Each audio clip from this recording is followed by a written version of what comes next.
कीजिए। गुरुदेव!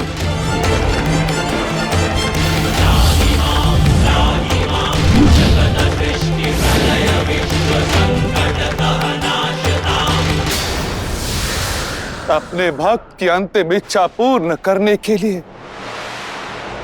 आपका कोटि कोटि धन्यवाद महादेव। हर हर महादेव!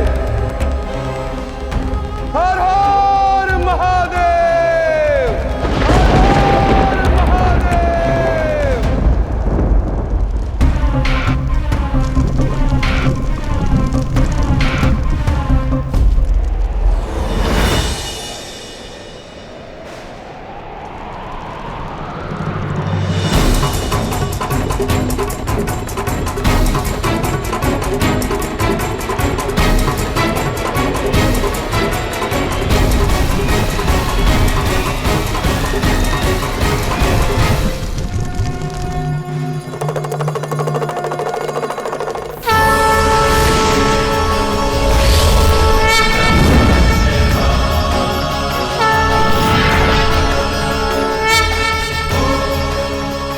महादेव, मेरे आराध्य महादेव, अपने भक्त, अपने पुत्र शुक्राचार्य का अंतिम प्रणाम स्वीकार कर।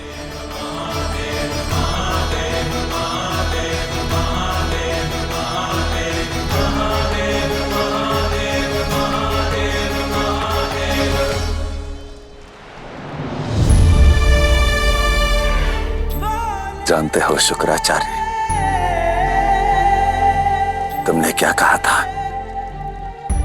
तुमने कहा था कि तुम मेरी भक्ति यदि पूर्ण श्रद्धा से एक क्षण के लिए भी की है तो मुझे विवश होकर तुम्हें अपने त्रिनेत्र की अग्नि देनी होगी। परंतु जानते हो सत्य क्या है? तुमने एक क्षण के लिए नहीं, तुमने अपने जीवन भर मेरी भक्ति की पूर्ण श्रद्धा से।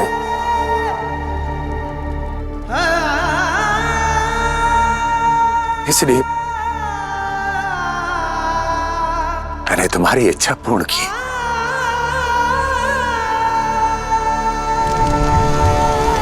मैंने तुम्हें अपने त्रिनेत्र की अग्नि प्रदान की ना शुक्राचार्य। अब एक पिता और एक गुरु के रूप में मैं नहीं चाहता कि तुम इस अग्नि में आत्मदाह करो पुत्र, इसलिए स्वयं आया हो तुम्हें यह अनर्थ करने से रोकने के लिए। इस अग्नि की ओर मत बढ़ो पुत्र, मत बढ़ो।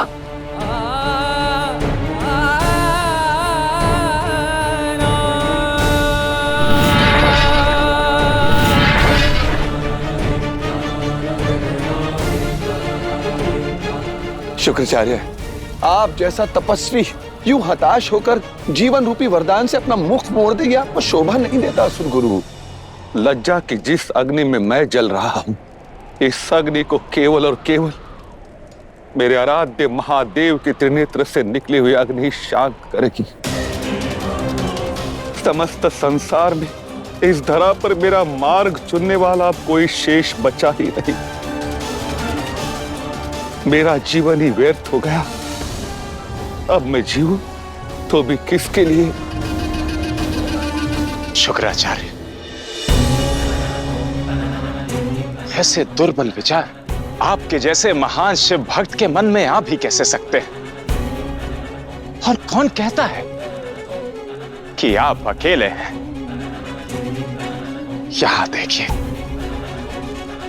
आपके साथ तो स्वयं महादेव हैं। क्या उनकी भक्ति में अपना जीवन समर्पित करके नहीं जी सकते आप?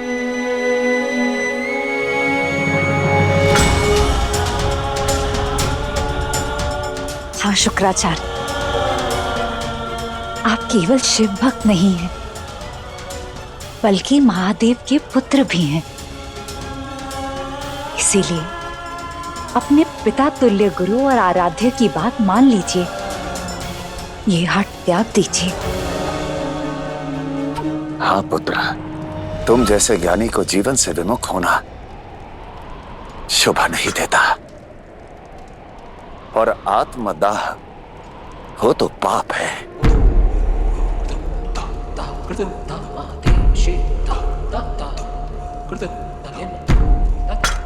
84 लाख योनियों के चक्र में कर्मानुसार एक आत्मा भिन्न भिन्न देह प्राप्त करने के पश्चात मेरी इच्छा से उसे यह अमूल्य मानव देह की प्राप्ति होती है। वो मानव देह जिससे आत्मा मुक्ति का मार्ग साध सकती है, वो मानव देह जिससे जीव से शिव की यात्रा हो सकती है। ये मानव देह बहुत दुर्लभ है। यदि इसकी व्याख्या चारों वेद, समस्त पुराणों और उपनिषदों के साथ साथ हम त्रिदेव भी करें तब भी कम है। जीवन में सुख दुख, उतार चढ़ाव, हार जीत ये तो आते रहते हैं, परंतु आपको इन सब के पीछे छुपी शिक्षा को पहचानना होगा। उससे सीख लेकर अपने पथ पर, अपने मार्ग पर आगे बढ़ना होगा। और यदि तब भी स्वयं को अकेला पाए तो शिव को स्मरण करें। मैं आप सबको वचन देता हूं कि किसी न किसी रूप, प्रेरणा या विचार बनकर आपका मार्ग अवश्य प्रदर्शित करूंगा। और जब तक प्रत्येक जीव शिव में समाहित नहीं हो जाता, किसी न किसी रूप में उसका सहायक अवश्य बनता हूं। देखो शुक्राचार्य, सब तुमसे कितना प्रेम करते हैं। केवल मैं और देवी आदिशक्ति तुम्हें रोकने नहीं आए, बल्कि संपूर्ण देवी देवता तुम्हें रोकने के लिए आए हैं।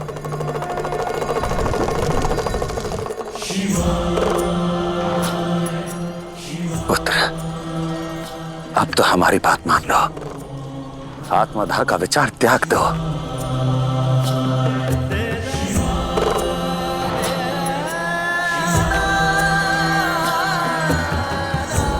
क्षमा करे महादेव,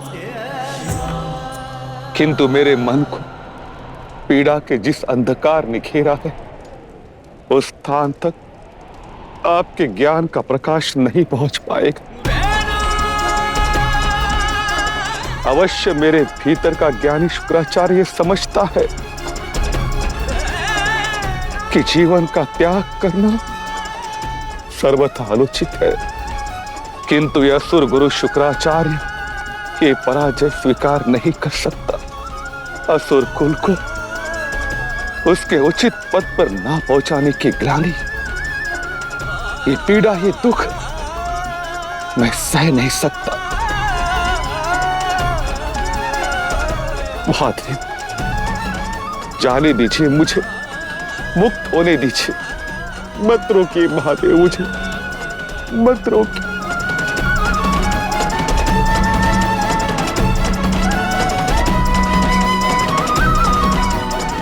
रुकिए गुरुदेव।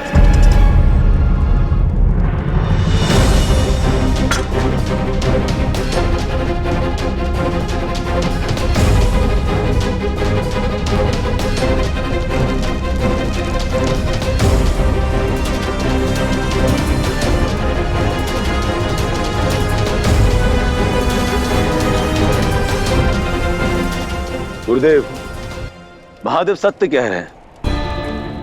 मैं मानता हूं कि मैं आपके विचारों से सहमत नहीं हूं, और आपको असुरकुल की सीमा से बाहर भी मैंने ही किया है।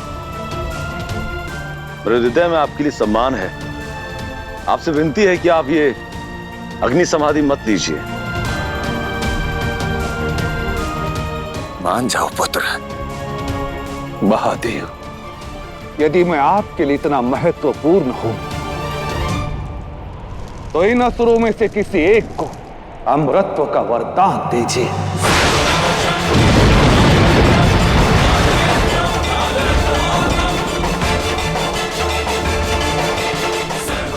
ताकि अमरत्व का वरदान पाकर वो इतना बलशाली हो सके कि बिना भयभीत हुए वो समस्त असुरी सिद्धांतों का निर्वहन कर सके।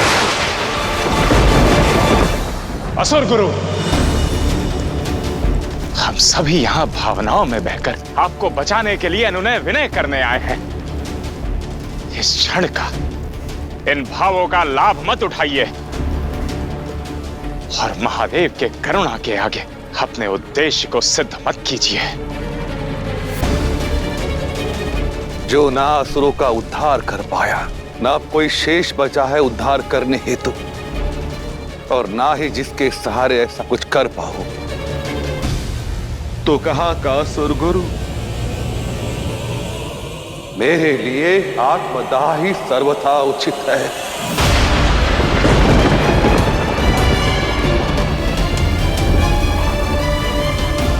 महादेव, यदि आप एक असुर को अमरत्व का वरदान दे देंगे तो मैं अवश्य रुक जाऊंगा।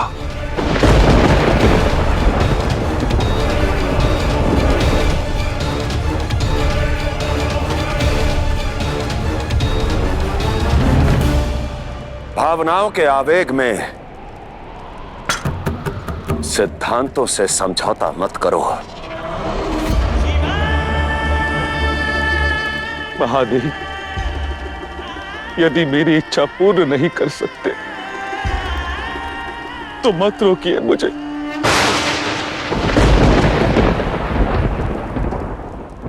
रुक जाइए गुरुदेव, रुक जाइए गुरुदेव, मान जाइए।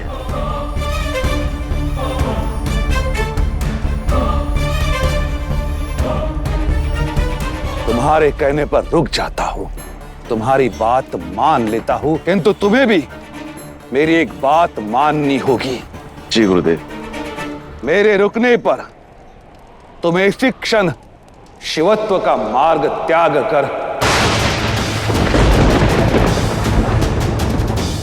असुरत्व के मार्ग को स्वीकार करना होगा।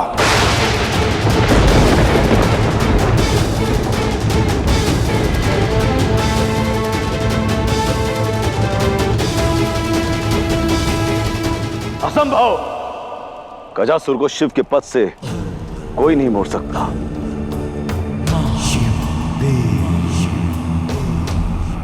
कितना अद्भुत संयोग है, एक और एक शुक्राचार्य इतना सौभाग्यशाली है कि समस्त देवताओं के साथ साक्षात महादेव और असुरराज गजासुर भी मुझे रोकने आए हैं। और दुर्भाग्य ऐसा कि स्वयं को रोकने हेतु जो इच्छा मैंने प्रकट की उसे पूर्ण करने हेतु महादेव भी असमर्थ और असुरराज भी।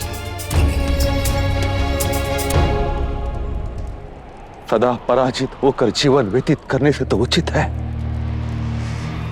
कि मैं अपने मृत्यु को प्राप्त हो जाऊं।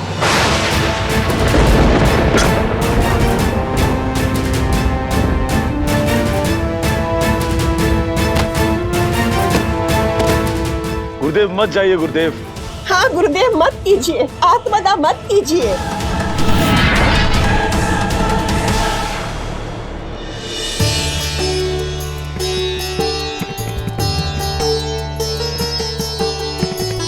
हे भोलेनाथ, हे करुणाधार, सुन लो हम भक्तों की करुण पुकार। अपने पिता के पास आ जाओ। मैं विश्वास दिलाता हूं तुम्हारी हर पीड़ा कम हो जाएगी। आ जाओ। तोड़ो समाधि तारो तारणहार। हे भोलेनाथ, हे भोलेनाथ, हे भोलेनाथ, हे भोलेनाथ।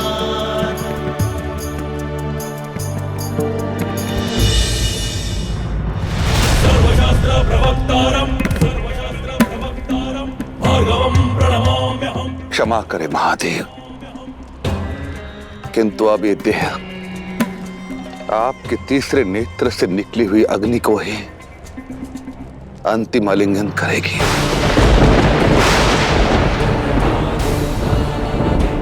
आपसे केवल एक विनती है महादेव, पुनः असुर गुरु के रूप में इस भक्त को जन्म मत देना, मत देना।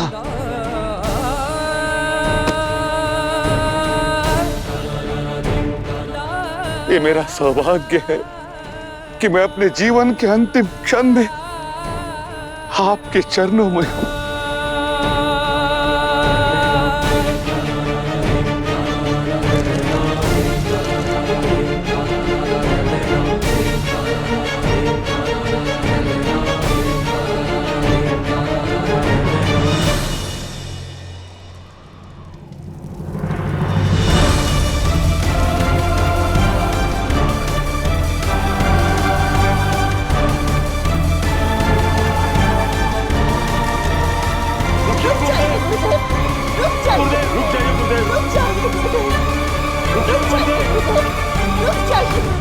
रुक जाइए गुरुदेव, रुक जाइए गुरुदेव, रुक जाइए गुरुदेव, रुक जाइए गुरुदेव, रुक जाइए, रुक जाइए गुरुदेव, रुक जाइए, रुक जाइए, रुक जाइए, रुक जाइए गुरुदेव, रुक जाइए, रुक जाइए गुरुदेव, रुक जाइए, रुक जाइए गुरुदेव, रुक जाइए, रुक जाइए गुरुदेव, रुक जाइए, रुक जाइए गुरुदेव, रुक जाइए गुरुदेव, रुक जाइए, रुक जाइए, रुक जाइए गुरुदेव।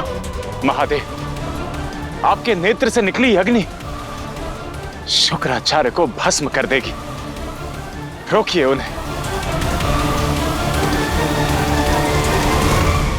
जो पिता के स्नेह आराध्य के आदेश से नहीं रुका, उसे अब कोई तर्क नहीं रोक सकता। और यदि आज से और इसी क्षण से इस शिव पर यह कलंक लगता है कि मैंने अपनी ही अग्नि से अपने ही पुत्र तुल्य शिष्य को जलाकर भस्म कर दिया,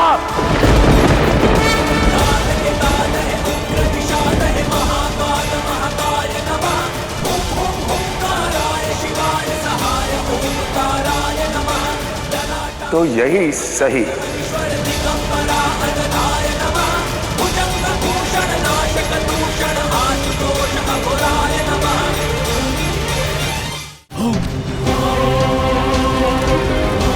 हर हर महादेव। महादेव,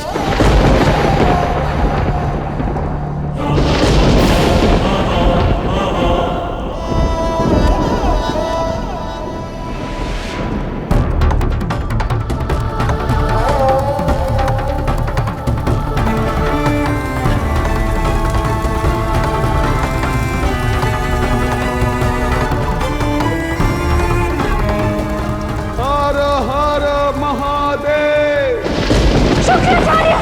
गुरुदेव, शुक्राचार्य।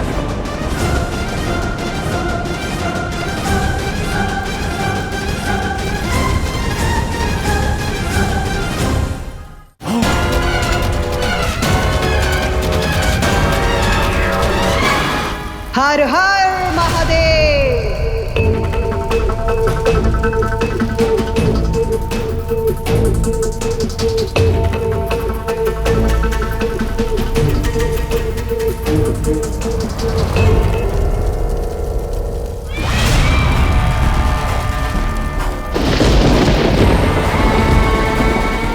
असुर माता दीदी,